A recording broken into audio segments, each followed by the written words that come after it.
الحمد للہ وحدہ والصلاة والسلام علی من لا نبی بعدہ۔ محترم ناظرین،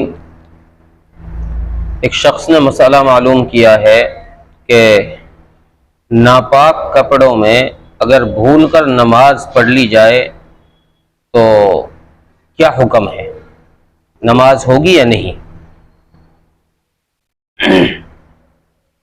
یعنی کوئی شخص کسی کے کپڑے گندے تھے، ناپاک تھے، ان میں کوئی گندگی لگی ہوئی تھی اور نماز کا وقت ہو گیا، اس کے ذہن سے وہ بات نکل گئی کہ اس میں گندگی لگی ہوئی ہے۔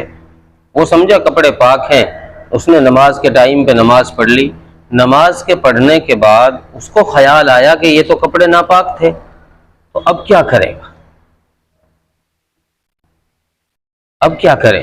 جواباً عرض یہ ہے کہ یہ دیکھا جائے گا کہ وہ جو نجاست اس کے کپڑے پر لگی ہے وہ جسم والی ہے، یعنی گاڑھی ہے، تو اگر موٹی نجاست ہے جیسے گوبر وغیرہ، اگر ایسی نجاست ہے تو دیکھا جائے گا کہ وہ 3.5 ماشا، اس کا وزن اگر 3.5 ماشا ہے یا اس سے کم ہے۔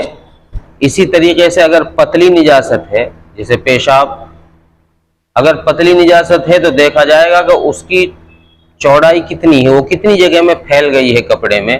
اگر اس کی چوڑائی 1 روپے، انگریزی 1 روپے سے کم یا 1 روپے کے برابر ہے تو نماز ہو جائے گی۔ لیکن اگر اس کی چوڑائی 1 روپے سے تجاوز کر گئی یا گاڑھی نجاست ہے، اس کا وزن 3.5 ماشا سے تجاوز کر گیا، تو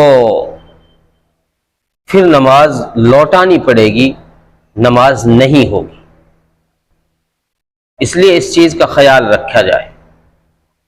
میں پھر عرض کر دوں، گاڑھی نجاست ہو تو 3.5 ماشے کا اس کا وزن ہے، اور اگر پتلی نجاست ہے تو اس کی چوڑائی دیکھی جائے گی کہ وہ انگریزی 1 روپیہ، یا یہ دیکھ لے جو ہتھیلی کا نیچے حصہ ہے، یہ نیچے کا جو حصہ ہے گلائی والا جو نیچا ہوتا ہے، اس کے بقدر اگر اس کی چوڑائی اتنی ہے تو ہو جائے گی نماز، اور اگر اس سے تجاوز کر گیا تو نماز نہیں ہوگی، پھر دوبارہ لوٹانی پڑے گی کپڑے بدل کر۔